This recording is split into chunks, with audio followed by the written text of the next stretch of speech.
Hi guys, welcome or welcome back to Randomly Random. I am Kwame, your internet bestie. Today we're diving into part 5 of the TV series Manifest. Grab your snacks and let's get into it. After receiving the reports from the archaeologist, Ben and Daly go to the flight simulator once again. To Daly's delight, the simulated storm is exactly the one they faced when the flight disappeared. He can finally prove that the disappearance wasn't because of his impotence, but because of the storm. But unlike what happened in 2013, Daly can no longer fly the airplane through the storm. He crashes the plane every attempt, even after doing the exact same thing he did on Flight 828. Daly loses his mind and starts putting the blame on Fiona. The fact that she studies shared consciousness is enough for him to believe that she was planted on the plane to make it disappear. In the meantime, Autumn goes to Michaela's place to keep an eye on her. She also finds Cal at her apartment and is fascinated by his intelligence. Michaela gets a call from Ben, where she met. I don't know, but the way the pilot of Flight 828 keeps on bringing up Fiona and keeps on blaming her for the flight's disappearance and what is happening to all of them, now I'm becoming suspicious of him. You know, because sometimes when you are the person at fault, you tend to always want to point your finger at somebody else so that people don't sort of think of you. You know, I don't know. Just weird. Mentions that he is with the archaeologist. Autumn hears this and is quick to tell the Major what Ben is up to. A while later, Michaela is at the police station when a message pops up on her computer screen. It says that the archaeologist died an hour ago in an accident. She is shocked and positive that the death wasn't accidental. She and Ben try to contact Daly since his life may also be in danger. When they get no reply, they go to his apartment and find a wall filled with pictures of Fiona, the plane, and today's weather report.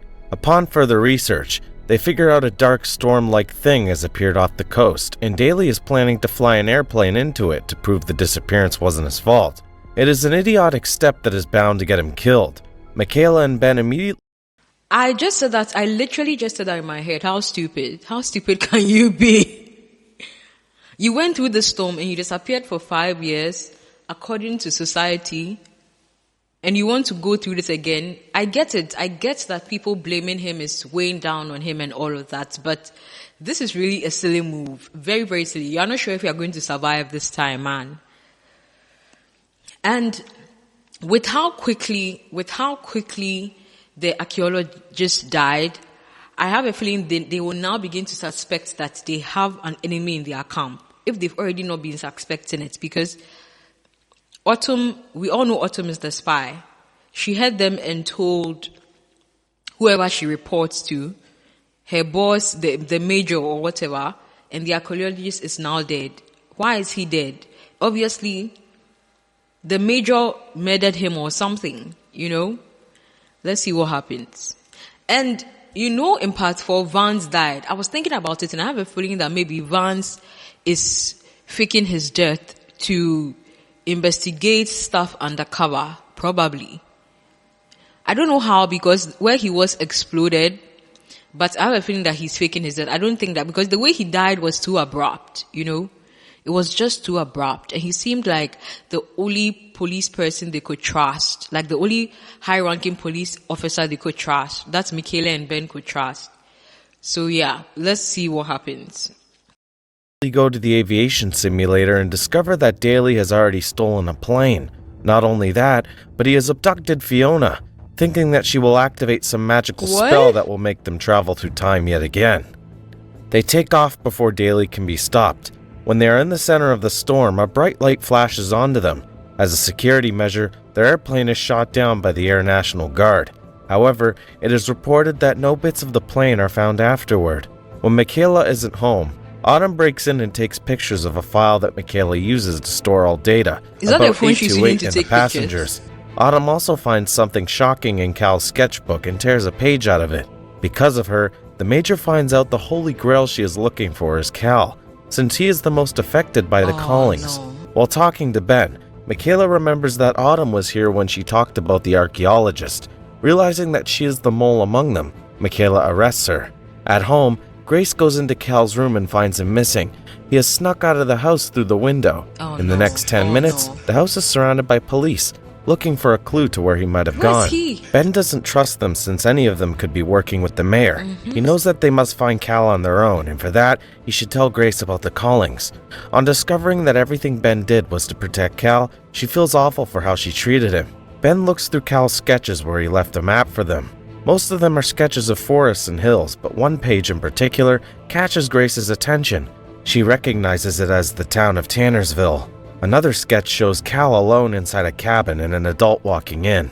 Jared helps them get rid of the police so the family can focus on finding where the kid is on their own. What they do not know is that the Major has also been informed about the missing child. She organizes a search party of her own, trying to find if the disappearance has to do something. Wait, I'm confused. I thought the Major was a woman. Why are they showing Vance's deputy as the Major? Or is it just like an image they showed to fill up space? Because the man that took over was Vance's deputy, right? Because Vance was like the head of the police or whatever, where Ben and Michaela worked. I thought they said the Major was a woman. That is the Major, the person that is running the SP, the person that was running the experiments on the foreign 828 passengers. Or now, did they think that the Major is Vance's deputy? The man that was Vance's deputy? Oh, okay. With the callings. Ben and Grace leave for Tannersville while Michaela stays behind to interrogate Autumn because she might know where the kid is. After doing some digging, she discovers that Autumn had a daughter before the plane disappeared, who is now under the custody of her adoptive parents. The only reason she is helping the Major is because she was told she will get to meet her daughter. Using the information, Michaela manipulates her into betraying the mayor. They go to her apartment to see the missing page from Cal's sketchbook. It has a picture of the exterior of the cabin that he is in. In turn for her help, Autumn is given the information about her daughter. Then, we see the Major for the first time. She is buying a new apartment in New York to stay in the city and keep an eye on the passengers. It is clear that she is after Cal and his ability, but her true intentions are still unknown. Meanwhile, Ben sees that Major's associates are also actively looking for Cal and are already in Tannersville. Michaela sends them the picture of the cabin from earlier, and they use. Why do these people always wear clothes that make them stand out? Like they're always in suits and stuff, or like all black, which makes them stand out. I feel like if in real life, if they were sensible, right, they would just wear like normal clothes so that they are like in the mix with the people around so that they don't stand out so much. I mean, look at the Major's people wearing suits from top to down and all of that. I mean, you clearly stand out. You look like some FBI agent or some CIA agent. The radio tower in the background to get to the said location. Fortunately for the parents, Cal is inside the cabin safe and sound. He says he is waiting for someone who is about to be there in a minute. The calling has told him this person is important and asked him to take care of him. Suddenly, a man bangs on the door and falls unconscious right after walking in. Cal knew this was going to happen, so he brought blankets and a first aid kit for the guy. However, he has no clue who the man is. Later, Michaela arrives and notices the man's jacket is the same one she saw in her callings. Hence, the person walking through a blizzard in her callings was him. A while later, he wakes up and reveals that his name is Zeke. He came to the mountains for a trek but got stuck in a blizzard. For the past week, he was inside a cave doing the best he could to survive. Then, he saw Michaela's picture in a magazine that he was burning for fire. For some reason, he knew that he had to find her, which is why he kept walking through the storm and survived. This means that Zeke was also getting a calling, which is... Guys, is love brewing? This guy looks a lot like Jared Doe, Michaela's ex. Let's see what happens. Strange, because he is not a passenger. Then, the group finds out he went trekking 1 year ago in 2017. Somehow, he also time traveled like the airplane did, and no one has an explanation as to how this is possible. It is now the following morning and Zeke still cannot wrap his head around the situation. He says that he felt an earthquake when he was in the cave, which might have been the turning point, but no one can say for sure. As he and Michaela chat, they suddenly get the same calling and are transported to a field with a full view of the stars. They decide to go to the cave to investigate what went wrong. On the way, Michaela finds out that Zeke used to have a sister who died in the mountains. He blamed himself for her death and went trekking over a year ago to feel closer to her. His parents think he is a screw-up and don't want him in their lives, which is why he hasn't tried to contact anyone since yesterday. They go to the cave where they get the same calling again. Zeke remembers that the star is a symbol he and his sister used to associate with each other. The calling might be telling him to get closure on her death, which means they have to go to her grave. A while later, they make it to the grave and Zeke finally accepts that his sister's death was fate and not his fault. They believe the callings will stop now, but strangely enough, they touch hands and are transported to the same place again. Meanwhile, Cal reunites with Olive at home. The family is glad that everyone is safe. Jared joins them to talk about everything, but as they are chatting, someone throws a rock and breaks their window. Jared tries to catch the man who threw it, but is unsuccessful. After Daly's disappearance, the protests against the passengers have multiplied. The police are called and an investigation is initiated to find. Wait, people used to love them, but now people don't like them? I thought they had like a cult following of supporters. Now people are protesting against the flight passengers. Okay, because I'm sure they've realized that people are dying around them. Wow. Who is the culprit? They catch an anti-828 leader named Cody. He is interrogated but let free because of a lack of proper evidence, but Ben cannot take risks when it comes to his family. Later that day, he goes to Cody's place and threatens him to stay away from his home. But the commotion is broadcasted live on a website which makes Ben look bad for threatening people. At night, Ben returns home in dismay and starts cleaning the paint on their door made by the thugs. Grace joins him and assures him that everything will be fine.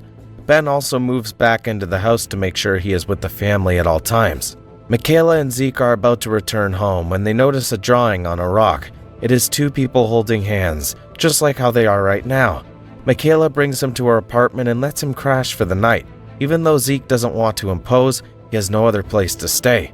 When it gets dark, Zeke sees a wolf leaping at him and realizes he just had another calling. Then we are introduced to a cult called the Church of the Returned. A passenger named Adrian has gathered people who believe the passengers are gods. Wow. He supports their irrational beliefs and becomes their leader. In the hospital, Sanvi is approached by a woman named Alice, whose husband has a terminal illness and is on the verge of death. She thinks that only Sanvi can help him since she is a passenger. Alice is a member of the cult but unaware of this. Sanvi agrees to take a look at her husband just to make her feel better. In the following scene, they are at Alice's home. Sanvi checks her husband, but he is too far gone to be saved now. However, Alice refuses to accept it and points a gun at the doctor. She orders her to help because she is one of the returned. Sanvi is shocked and can do nothing but pray for her life. At the same time, Ben goes to the hospital to meet her and finds a Church of the Returned card on the floor. He registers that Sanvi is in trouble and quickly goes to the returned church. Adrian welcomes him as a priest and starts blabbering about their purpose in the world. Ben knows that the guy is trying to scam people but can do nothing about it. He finds Alice's address on a notice board and quickly makes his way to her house. Meanwhile, Sanvi locks herself in a room with Alice's husband and tells him that she doesn't know how to save him. The man understands her concerns and is against his wife. At home, Zeke meets Cal, who is tired of getting so many callings. He thinks the pictures he draws come true and hurt people, which is why he refuses to tell anyone about his recent visions. Zeke befriends the kid and makes him understand that he just sees things before they happen and has no control over the future. Then, at the police station, Michaela's boss informs her of a utility vehicle that was robbed. The criminals drove it into the river where it has been stuck for the past 3 days. People are trying their best to pull it out, but some policemen have to be on the site 24/7 to avoid civilians interfering. Michaela agrees to take the night shift while Jared does the day. Lourdes comes to meet Michaela during lunchtime. She has sensed Jared is pulling away from her in the past few days. She asks Michaela if something is going on between them. Michaela tries to lie but knows that Lourdes deserves to know the truth. Upon discovering that her husband is cheating on her, she is devastated. She refuses to listen to Michaela. Wow. So Jared didn't have the decency to tell his wife what happened. Like, he truly does not care about this woman. He truly could care less. He really could care less. Ooh.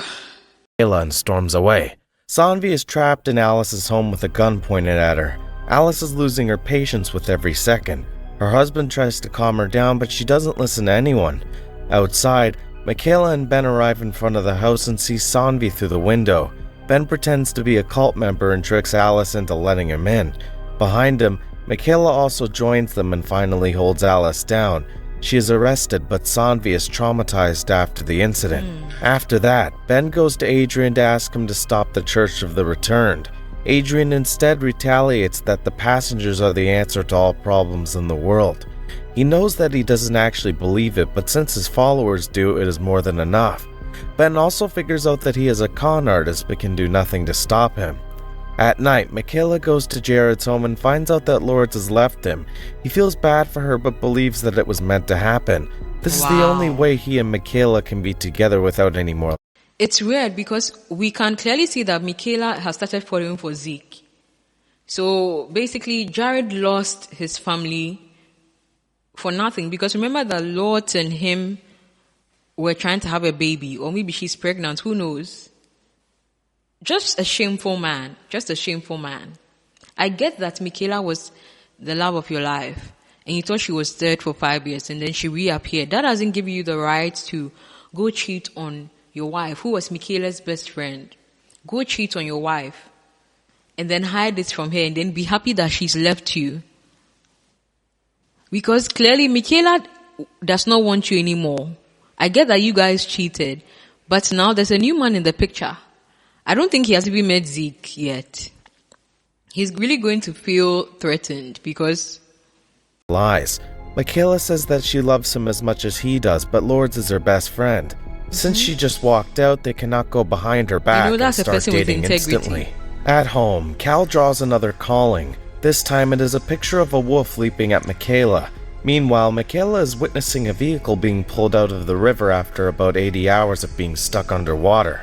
People are expecting a decomposed corpse, but as soon as the door opens, a living man leaps at Michaela. The calling yet again comes true and shocks Ben and his family. But a question arises. How can a man be alive after being underwater for more than 3 days? And guys, this is where we end today. Tomorrow, we are going to continue with our, final and last part 6. We're going to find out more about Zeke. We might find out the end to this, why the plane disappeared in the first place, what's the major wants with Cal, and what happens with Michaela and Zeke. And we might find out how this man managed to survive 3 days underwater. Thank you guys for sticking around. What do you think of part 5? Put your comments below, and please do like this video, and don't forget to subscribe. Bye guys.